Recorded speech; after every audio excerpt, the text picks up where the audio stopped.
अस्सलाम वालेकुम नाज़रीन, आप देख रहे हैं पैगाम टीवी और मैं हूं फाहिश सुक्ताई।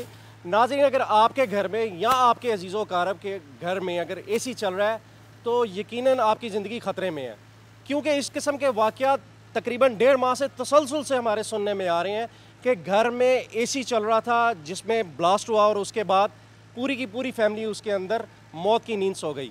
आज हम जानने की कोशिश करेंगे आखिर क्या कौन सी ऐसी वजह है कि एसी के अंदर ब्लास्ट होना शुरू हो गए हैं। लोग सोए होते हैं। 4 साल के बच्चे से लेकर 40 साल का शख्स इस आग से मुतासर होकर मौत की नींद सो चुका है। हमारे साथ एक्सपर्ट मौजूद हैं, उनसे बात करने की कोशिश करेंगे और आज जानेंगे आखिर क्या ऐसी वजह है जिसकी वजह से इस किस्म के हादसात बहुत ज़्यादा रोनुमा होने शुरू हो चुके हैं। अस्सलाम वालेकुम। वालेकुम सलाम रहमतुल्लाह जी। क्या हाल है आपका, खैरियत से? अल्लाह का शुक्र। अच्छा, इतने अरसे से यानी कि एसी लोग चला रहे हैं, इस टेक्नोलॉजी को यूज़ कर रहे हैं, लेकिन ये जो इस किस्म के हादसा हैं बहुत ज़्यादा होना शुरू हो गए, इसकी क्या वजह आखिरकार? सर इसमें एक चेंज जो है ना वो सबसे बड़ी वजह है, ये हमारे यहाँ जो गैस 32 जो इस्तेमाल हो रही है ना, ये इसके ज़्यादा नुकसान सामने आ रहे हैं। रीज़न इसकी ये है कि इसका गैस का प्रेशर बहुत हाई है। नॉर्मली ये 120 पे चार्ज होता है, लेकिन जब हमारे यहाँ टेम्परेचर बहुत ज़्यादा, यहाँ आपको पता है गर्मी का एक टेम्परेचर 45 प्लस भी चला जाता है, तो सर उसमें ये गैस का टेम्परेचर जो है ना और ज़्यादा हाई हो जाता है। तो जब ये रीज़न है। दूसरी वजह यह है कि जब एसी चोक हो जाता है उसकी वजह से भी इसका टेम्परेचर बहुत हाई हो जाता है। और जब सर टेम्परेचर हाई होता है तो अब कंप्रेसर की वो क्वालिटी नहीं है, वो यूनिट की वो क्वालिटीज़ नहीं है।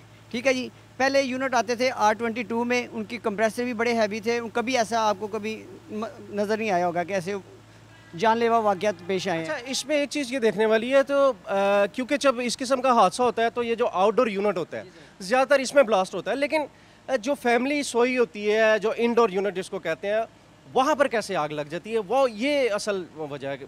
सर बात यह है कि जब ब्लास्ट होता है ना तो फिर जहाँ जहाँ इसकी पाइपिंग जा रही होती है इसके असरात वहाँ पर भी जाते हैं। देखिए आउटडोर तो बाहर लग रहा होता है, कूलिंग अंदर हो रही होती है, इसका मतलब इसका बड़ा कनेक्शन है उसके साथ ना। अच्छा, ये जो गैस है जिसको R22 या R32 या R410 जो गैस है, क्या ये वज़नी गैस होती है? क्योंकि अगर ये लीकेज है इसकी और ये बिल्कुल ज़मीन पर बैठ जाए, फर्श में साल लग जाती है, कुछ ऐसा भी है? सर देखें, गैस है लिक्विड फॉर्म में होती है, ठीक है। जब क्वांटिटी में होती है तो लिक्विड फॉर्म में होती है, और जब आप इसको रिलीज़ करते हैं सिलेंडर से तो बुखारात फॉर्म में आती है, वेपर्स बन जाते हैं। तो घर के अंदर जब ऐसा होता है उसकी क्या वजह होती है? क्या आप कोई इलेक्ट्रिसिटी की कोई चीज़ यूज़ कर रहे हैं तो वो सबब बनता है इसको आग लगने की, कि कोई ब्लास्ट ही होगा ही तो आग लगेगी? सर देखें, जब इसको प्रेशर जब हाई होता है ना, हाई होता है तो पाइप इसके फटते हैं, जब फटने से ब्लास्ट होता है फिर वो सारी इलेक्ट्रिकल, आपको पता है अंदर इंडोर में भी है आउटडोर में भी है, तो वो फिर आग का सबब बन जाते हैं ये सारी चीज़ें। गैस का ऑल्टरनेट कोई नहीं है? क्योंकि हम सुनने में जो आया R32 जो गैस है वो इस हवाले से ज़्यादा उसके चांसेस आ रहे हैं। क्या हमारे पास कोई मुतबादिल गैस नहीं है? सर हमारे पास R22 थी, बड़ी सेफ़ गैस थी, कभी इसमें ऐसा वाक़या नहीं हुआ, लेकिन ये है कि वो ओजोन की तय के लिए बड़ी ख़तरनाक थी, इसलिए उसको बैन किया गया। ये R410 आई है, इसका रिज़ल्ट भी अच्छा रहा, ऐसा कोई वाक़या नहीं हुई है। R32 में ना फ्लेमेबल एलिमेंट ज़्यादा है इसमें। अच्छा, तो ये R जो 32 है, क्या इसके अलावा दूसरी गैस आप डलवा लें तो क्यों नहीं लोग ऐसा कर रहे? सर उसमें जो कंप्रेसर डिज़ाइन किया होता है ना, उसी गैस को इस्तेमाल करना पड़ता है हमें। अच्छा, ये नहीं कि ये डिज़ाइन ही इसी मोड पे हुए हैं। ऐसे डिज़ाइन ही जो है ना वो R32 पे हुए हैं। अब इन हादसा से बचा कैसे जा सकता है? सर इन हादसा से बचा इस तरह बचा जा सकता है कि कंपनीज जो है ना वो कंप्रेसर पे और बाकी बॉडी की जो है ना इस क्वालिटी पे खुसूसी तवज्जो दे, क्योंकि जितनी ये हैवी अमाउंट ले रहे हैं ना उसके अगेंस्ट हमें ये उस तरह की क्वालिटी प्रोवाइड नहीं कर रहे। अच्छा, तो ये क्या पैसे ज़्यादा देकर आप दूसरी गैस नहीं डलवा सकते हैं, या कोई महंगी सस्ती का मामला है, या पैसे ज़्यादा बचते हैं कंज्यूमर को या जो काम करने वाले लोग हैं उनको? नहीं सर, ऐसा गैस का अल्टरनेट कोई नहीं है। जो कंपनी ने जिसको डिज़ाइन किया ना, R22 है तो R22 ही चार्ज होगी, R410 है तो 410 होगी, R32 है तो R32 चार्ज होगी। इसमें आप उसको एक्सचेंज नहीं कर सकते किसी के साथ। हाँ, उसमें अगर आपने एक्सचेंज में जाना फिर आपको कंप्रेसर रिप्लेस करना पड़ेगा।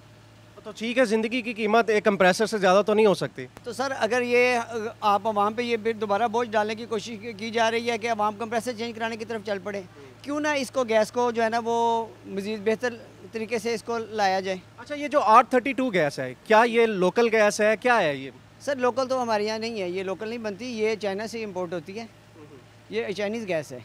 अच्छा, तो इससे बचने का फिर एक तरीका आप ये भी कह सकते हैं कि लोग इसकी सर्विस का ख्याल रखें। इसकी सर्विस का बिल्कुल ख्याल रखना चाहिए, क्योंकि देखिए जब हमारा आउटडोर चोक हो जाता है तो फिर ये इसका प्रेशर हाई हो जाता है, मज़ीद ज़्यादा चला जाता है, क्योंकि एक तो पहले इसका प्रेशर 120 है, फिर ये हाई होते हुए ये 160 170 तक चला जाता है। तो वो फिर डेंजरस जोन में चले जाते हैं। बिल्कुल डेंजरस जोन में चले जाते हैं।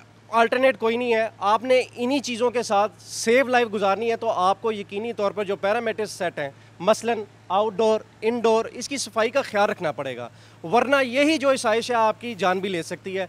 इस किस्म के वाक़यात बहुत ज़्यादा रोनमा होने लग पड़े हैं, बहुत ज़्यादा अमवात होने लग पड़ी हैं। हमारे फैसलाबाद के अंदर तकरीबन 15 के करीब लोग अब तक जहाँ बहक हो चुके हैं। इसी तरह लाहौर में भी एक बहुत बड़ा वाक़या हो चुका है। तो लिहाजा अपनी और अपनी फैमिली की जो जान है उसकी हिफाजत के लिए आपको चाहिए कि कंपनीज़ के साथ साथ आप ख़ुद भी जो है चीज़ों की हिफाजत करें ताकि आपकी ज़िंदगी महफूज रह सके। मज़ीद वीडियोज़ के लिए देखते रहें पैगाम टीवी।